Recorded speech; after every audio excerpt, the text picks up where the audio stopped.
Bismillahirrahmanirrahim. Let us start second part of lecture number 6.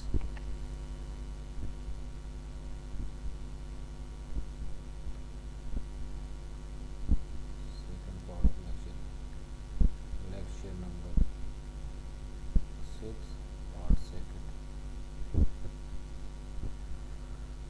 Okay.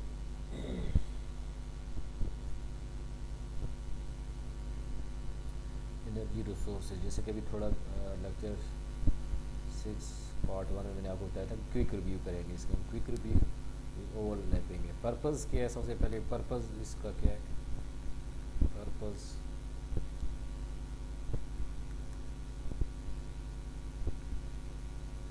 David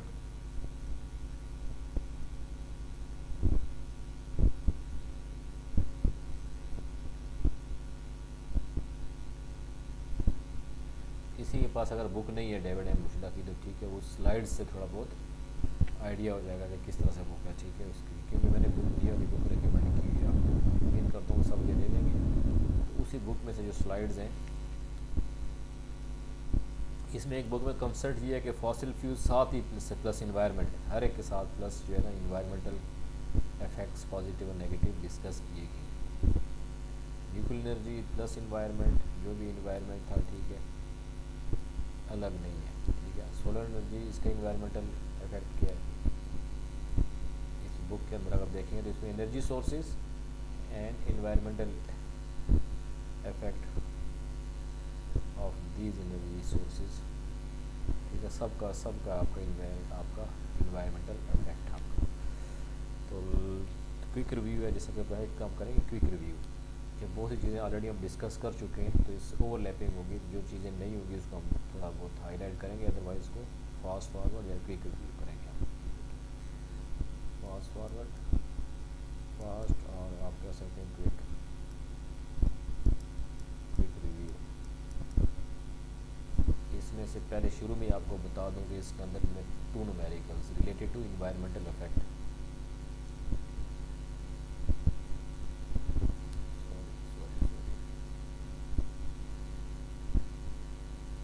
numericals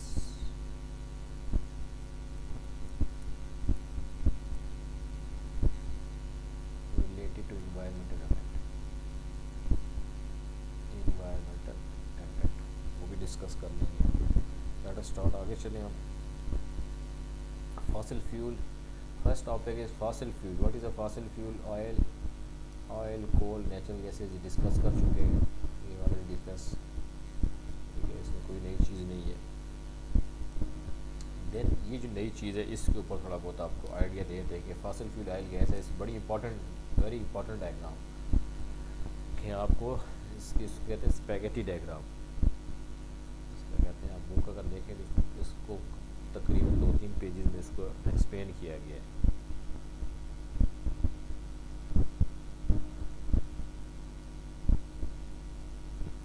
spaghetti diagram क्या होती है, इसको इसके थ्रू एक्सप्लेन किया गया है। Portion number of width of the line है वो शो करती है कि देखिए फॉर एग्जांपल पेट्रोलियम है, इसकी width of the line show करती है कि इसकी कंजम्पशन क्या है।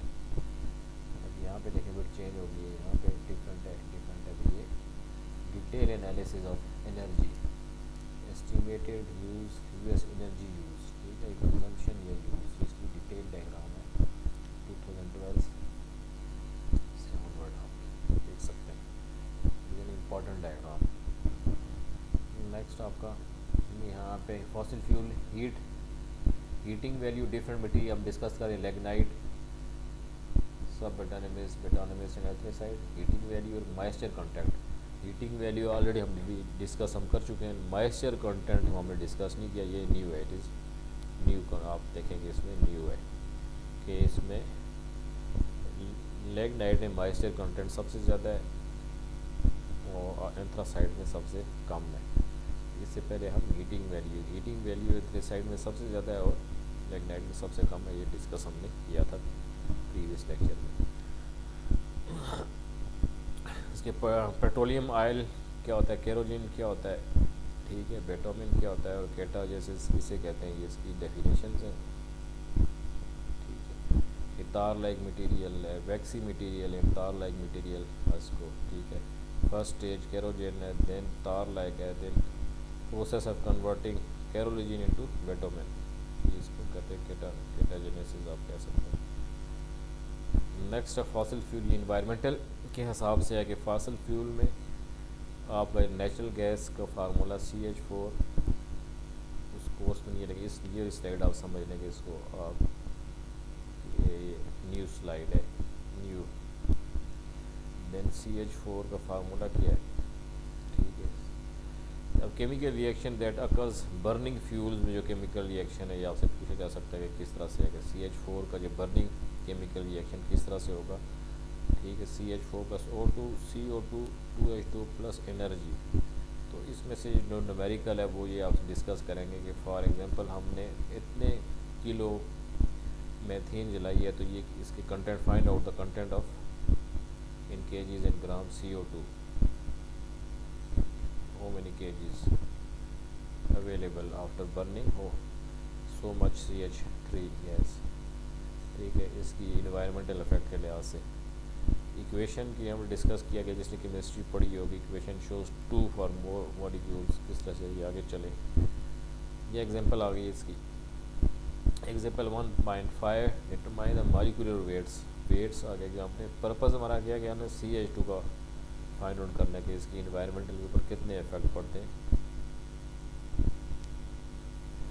Of molecules in reaction CH4, ये ऑलरेडी डिस्कस कर चुके हैं। वेट सिंपल क्या है, CH4 आपने निकालना है, कार्बन के जैसे कितने होते हैं एटॉमिक वेट क्या है, CH4 का क्या है, ठीक है। कार्बन का 12 है और हाइड्रोजन का 1 है, टोटल 4 है, तो ये आ गया 16, CH4 का 16। O2 का क्या आ जाएगा एटॉमिक वेट, ऑक्सीजन का 16 है, यहाँ पे 2 है, तो ये 32। इस तरह CO2 कार्बन का 12 प्लस 2 इंटू 16, 2 इंटू 16, O2 का 2 इंटू 16, हाइड्रोजन का H2 है 2 इंटू 1, ठीक है। इस तरह आपके वेट्स आ गए हैं, ठीक है। मॉलिक्यूलर वेट से फिर फर्दर ये एग्जांपल है, जैसा हुआ determine the weight of CO2 produce if 1 ton of methane is, if 1 ton, determine the weight of CO2 if 1 ton of methane is burned, the reaction is, ये आपका इसका solution है, ये रिएक्शन आ गया, ठीक है। रिएक्शन अगर ये है, इसका 16 आ गया, प्रीवियस स्लाइड में देखा था, इसका 2 इंटू 32 और plus CO2 plus 2 into 18। Solution क्या, start by putting the molecular weights,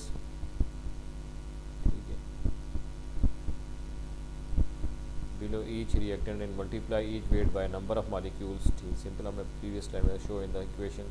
set up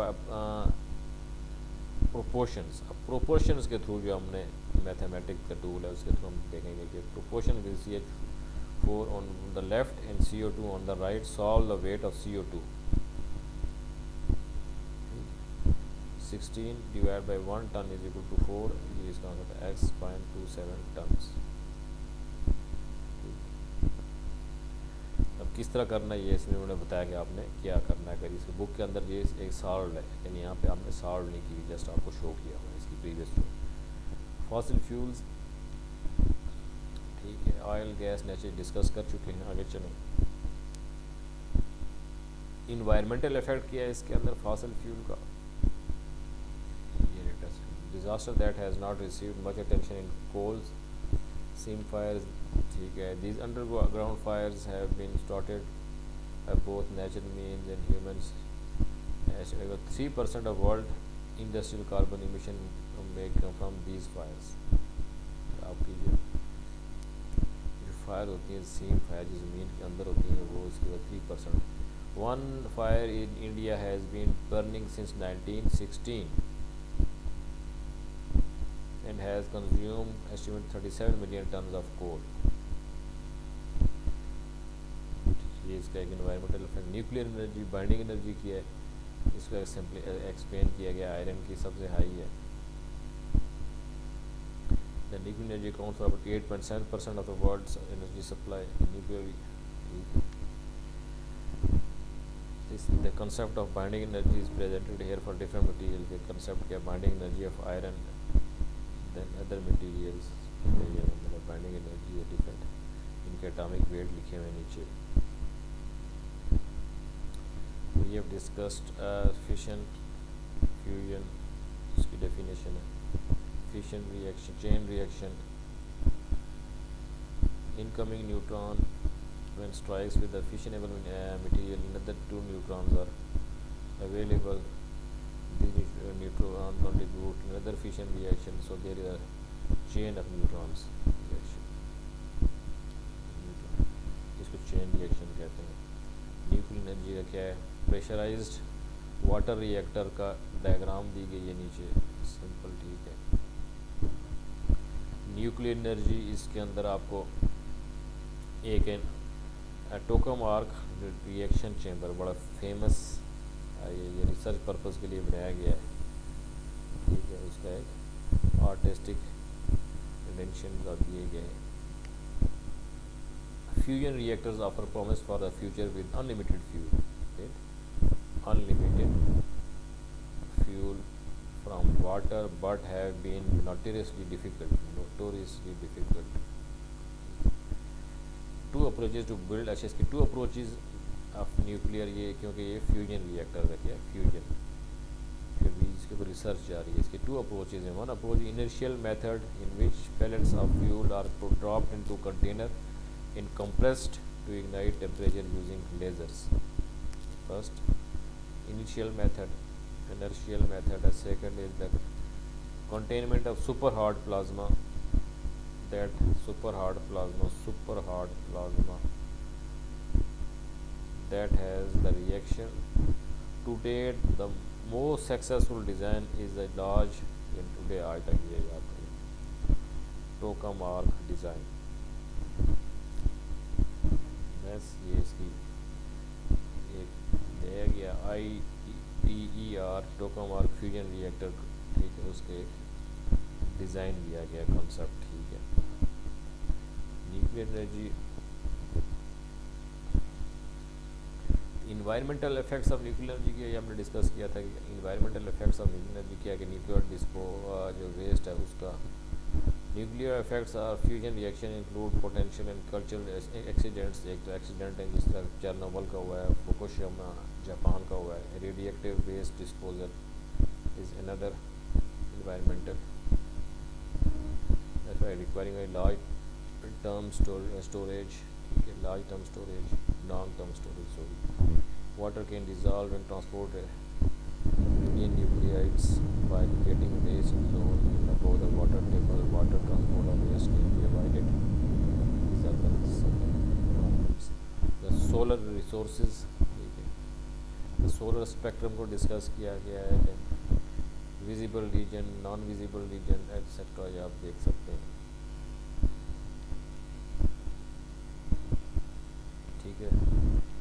then concept of inverse square law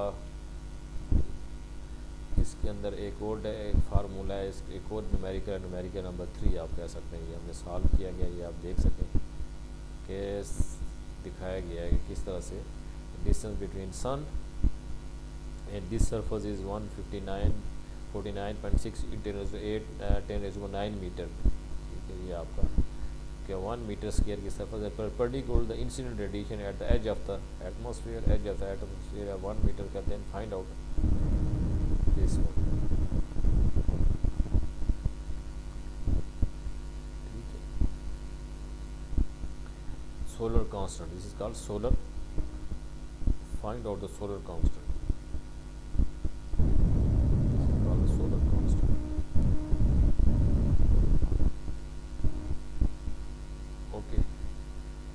energy available from the sun is 3.874 into 10⁻16 watt 1 is given and the distance between the sun and this surface is given okay then find out the solar constant this is the question then find out the solar constant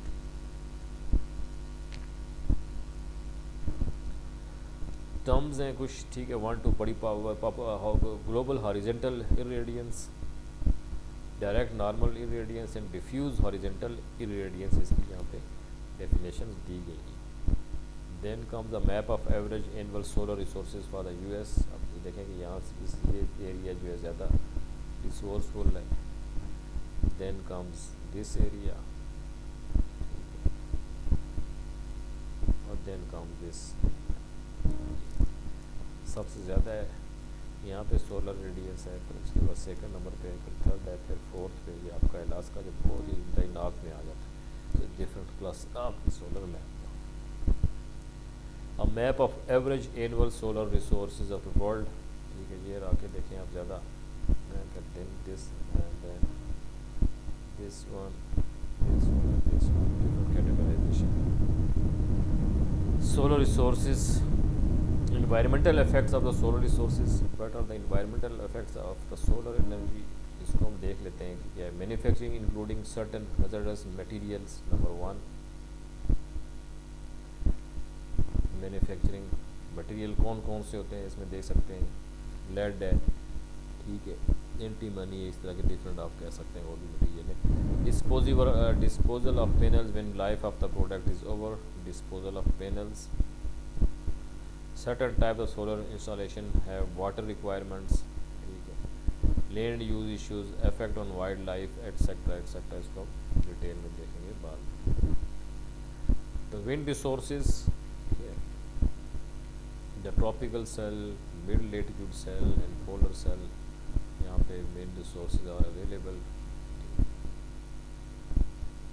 अब Coriolis effect क्या है कि due to the wind of the rotation of the earth, it is when the earth rotation taken into account, earth's rotation taken into account, आप wind की direction change हो जाती है। इसके एग्जांपल यहाँ पे ऐसे दी गई है, फॉर एग्जांपल एक यहाँ पे आप झूले में बैठे हैं, या आप यहाँ पे एक झूले में आप बैठे हैं, ये दरमियान में ये है, और यहाँ पे इसमें ये मूव कर रहा है, ये मूव कर रहा है।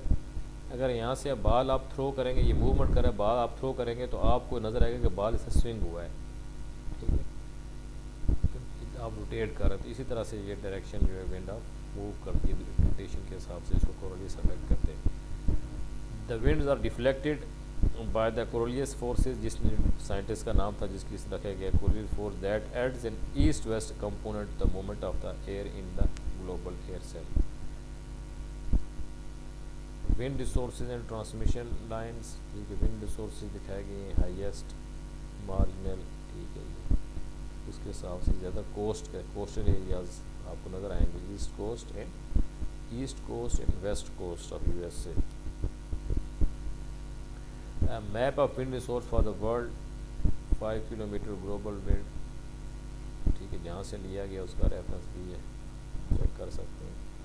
ऑफ शोर विंड्स, ऑन शोर विंड्स, ठीक है, द विंड रिसोर्स में आपको क्या आ सकता है, इस तरह ये ऑफ शोर है।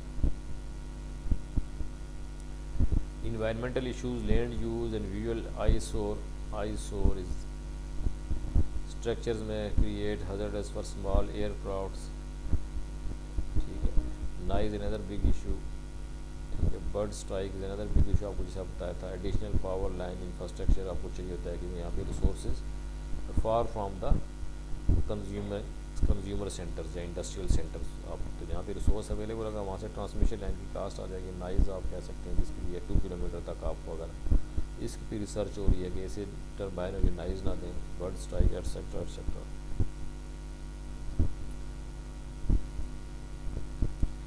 Geothermal resources, base line, power line हम डिस्कस कर चुके हैं, ठीक है। जियोथर्मल रिसोर्सेज कहाँ पे अवेलेबल है दुनिया में, जहाँ पे टेक्टोनिक प्लेट्स हैं, लिथोस्फीयर जो कंसेप्ट यहाँ पे आप देख लें कि क्या है, प्लेट टेक्टोनिक्स का कंसेप्ट आ जाता है, ठीक है।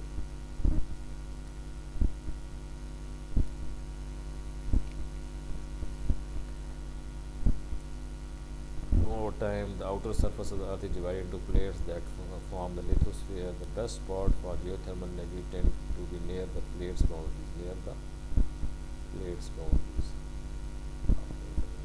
प्लेट बाउंड्री जिस तरह आपको यहाँ पे शो हो रहा है, ये जा रही है ये, ठीक है, जिसको कहते हैं रिंग ऑफ फायर, ये यहाँ पे पापुआ न्यू गिनी और इंडोनेशिया से होकर जा रहा है ये यहाँ पे ज़्यादा volcanic activities.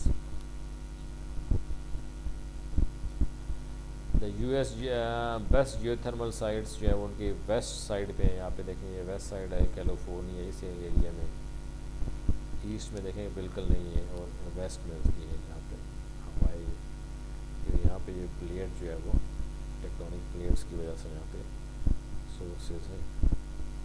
Environmental effects of geothermal plants, low gases CO2 हो सकता है, small amount can have high volume of water requirements, ठीक है, water injection, very minor earthquakes, ये इसके डिफरेंट माइक्रोक्वेक के नाम से हम इसके इन्वायरमेंटल इफेक्ट्स हैं। Next come hydro electric resources discuss कर लिए, इसके अंदर क्या होता है ये। फिर ये मैप है यूएसए में जो हाइड्रो इलेक्ट्रिक एक्सक्लूजन एरिया है, ठीक है, एग्जिस्टिंग हाइड्रो इलेक्ट्रिक प्लांट्स हैं, high head low power different का मैपिंग यहाँ पे इस मैप में की। हाइड्रोलिक रिसोर्सेज में बैराज जिस तरह आपको बताया गया था, ठीक है, ocean waves and natural currents from tides have been used to generate power in the some areas but overall have been a small part of energy mixing, small part of energy. इसके ऊपर research हो रही है। Flying kite, hydro electric resources इसमें है ocean thermal energy conversion, जिस तरह ocean thermal energy conversion जिससे हमें डिस्क्राइब किया था। फॉर एग्जांपल ये सी है, ठीक है, at the surface of the sea temperature is hot and at the bottom of the sea it is cold, so we use this temperature gradients to operate turbine.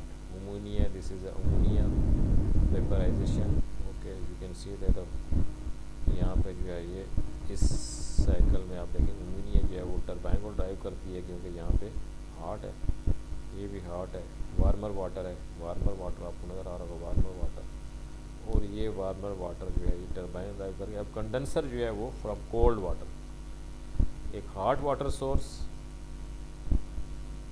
ऊपर वाला loop जो है hot water source क्या है और नीचे वाला loop आपको क्या आ रहा है, कोल्ड वाटर, और ये कहाँ से आ रहा है, जस्ट आपका इसी ऑन गोइंग रिसर्च है। इसमें देखते हैं कितनी आपको इसको अगर पंप को चलाने के लिए वाटर को पंप करना पड़ता है, ये भी एक एनर्जी है कि कितनी एनर्जी आप क्यू इन कर रहे हैं और कितनी एनर्जी आप कर रहे हैं आउट कर रहे हैं, क्यू आउट कर रहे हैं। Q out should be greater than Q in, ये रिसर्च है। जब तक ये बैलेंस नहीं होगा तब तक आपका सिस्टम नहीं चलेगा, ठीक है। ये Q out greater should be greater than Q in, ज़्यादा होनी चाहिए, उसके भी जो आपको पंप करना पड़ेगा, एनर्जी चाहिए हो, तो आपको ये कितनी एनर्जी आप दे रहे हैं ये ज़्यादा होनी चाहिए। ये रिसर्च एरिया और इसके ऊपर आजकल रिसर्च हो रही है। Environmental issues in hydro electric, silting is the one problem, ठीक है। Then is water quality and flow और अफेक्टेड, वाटर क्वालिटी फ्लो जो है वो डिफ्लेक्टेड, आपको फ्लो वाटर क्वालिटी आपको स्टेगनेट हो जाता है, कहते हैं जब अभी पानी को रोकोगे वो स्टेगनेट हो जाएगा, उसमें बदबू पैदा होगी, जो एनिमल वगैरह है वो जो वाटर्स के अंदर जो फिशेज़ हैं वो उनकी लाइफ कम हो जाती है अगर पानी फ्लो ना कर रहा हो, और गंदा हो जाता है।